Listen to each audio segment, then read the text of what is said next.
มากก็แพงนวลน้องแดงจงซื้อคำน้องก็หูยุกนี่ยุกขอ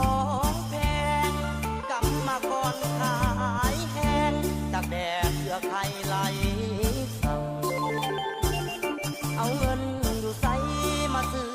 ใจคนงามคนหาเศร้ากินคำเห็นใจในหน้าความจนเสียใจเขาลืมไหลหาเก่ามีคุณลูกห้วยหล่อเหลามาขอน้องเจ้าแต่งงานได้หักบัตรเชิญให้ไอ้มาร่วมงานพ่อแม่น้องคงสื่อบานส่วนไอ้นั้นมันน้อยใจจนเงินแต่งบ่ได้น้องแดงมาคล้องจนทั้งเงินทั้งทอ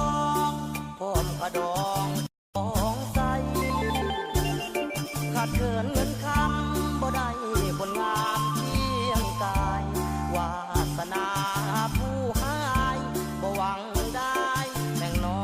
งแน่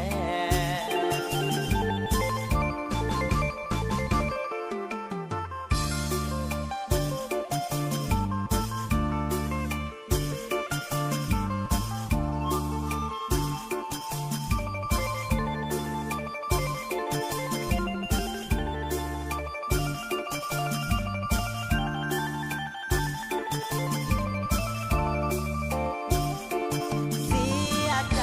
เขาลืมไหลหาเก่ามีคุณลูกห้วยหล่อเหลามาขอน้องเจ้าแต่งงานได้หักบัตรเชิญให้ไอ้มาร่วมงานพ่อแม่น้องคงสื่อบานส่วนไอ้นั้นมันน้อยใจจนเงินแต่งบ่ได้น้องแด